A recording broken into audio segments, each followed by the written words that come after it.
मैं उम्मीद करना कि तुम खैर वफीयत नाल हो सो, खुशबाश हो सो, अपने रंग नाल अपने ढंग नाल अपनी ज़िंदगी बसर कर रहे हो सो।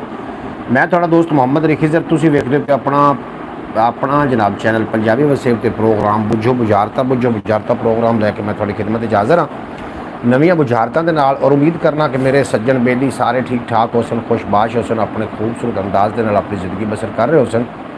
और मैं दुआ गुआ कि अल्लाह करीम सारे दोस्तों को हमेशा सलामत रखे, हमेशा हंसते रहन, वसते रहन, दिसते रहन, कभी कोई गम का साया ना आए और सदा सलामत रहन।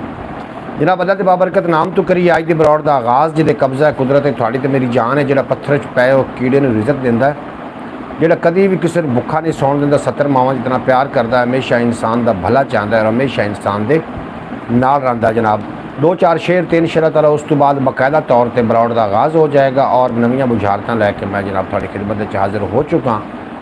थोड़ा इंतज़ार है तो इंशाअल्लाह ताला अज की बरौड़ बहुत खास बरौड़ है। सब तो पहले तशरीफ फरमा होए ने जनाब शुएब अहमद साहब आखते पे ने गुजरावाले की सरजमीन तो आखते पे ने अस्सलाम वालेकुम वरहमतुल्लाहि वबरकातुहू। वालेकुम अस्सलाम वरहमतुल्लाहि वबरकातुहू। भाई शुएब अहमद साहब गुजरावाला जिंदाबाद, मेरे दोस्त पाइंदाबाद। जनाब मार समीन उडाल साहब तशरीफ फरमा होए ने अरब की सरजमीन तो आखते पे ने जी भाई जनाब तुहानू भी वेलकम हो गया, जी एन खुश आमदीद। ਜਿਹੜੇ पाकिस्तान तो बैरून मुल्क की तरफ सफ़र कर रहे हैं सारे आखांगे खुदा हाफिज़, तो जो पाकिस्तान तशरीफ लैके आ रहे हैं सारे कहांगे जनाब जी आया खुश आमदीद। थानू पाकिस्तान दी सरजमीना जड़ियाँ ने जनाब जी आया आखदियाँ और जो तुजार हैं सारे कहांगे खुदा हाफिज़।